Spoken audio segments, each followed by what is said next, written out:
បងប្អូននេះគឺជា Redmi 15 ស៊េរីថ្មីរបស់គេបងប្អូនប្រកាសជាធ្លាប់ឮថាតកូ Redmi តែមានមុខងារច្រើនសម្បូរបែបមកជាមួយតម្លៃធូរមួយនេះមានតម្លៃ$100ស្ដើងហើយអ្វីដែលពិសេសគឺមានថ្មធំដល់ទៅ7000 mAh មកជាមួយនៅអេក្រង់គុណភាព Full HD+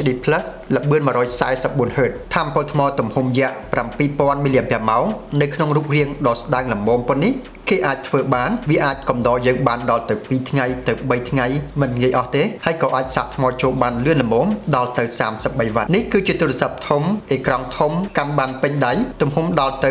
6.9 អ៊ីនបង្ហាញបានគុណភាព Full HD+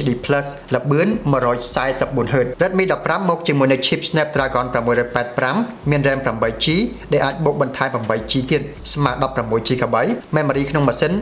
128GB និងដំណើរការដោយ Android 15ចេញពីប្រអប់តែម្ដងយើងអាចដាក់ SIM card បាន2ឬក៏ដាក់ SIM card 1និងបន្ថែម memory card បាន1យើងក៏អាច scan ម្រាមដៃដោះសោជាមួយនឹង sensor នៅចំហៀងជាមួយនឹងប៊ូតុង power បានផងដែរចំពោះកាមេរ៉ាខាងក្រោយគេតម្រៀបបានស្អាត sensor goal មានទំហំ50 megapixel ហើយកាមេរ៉ាមុខមានទំហំ8 megapixel នេះគឺជារូបភាពដែលខ្ញុំបានថតខ្ញុំគិតថាវាថតបានស្អាតអាចប្រើការបានអញ្ចឹងបងឬក៏បងប្អូនដែលត្រូវការទូរស័ព្ទដែលមានអេក្រង់ធំភ្លឺច្បាស់មានថ្មទំហំយក្សប្រើបាន2ថ្ងៃដោយមិនបារម្ភ Redmi 15គឺជាជម្រើសដ៏ងាយស្រួលជម្រើសដ៏ល្អសម្រាប់តម្លៃ$100ស្ដើងបងប្អូនគិតមិនដែរ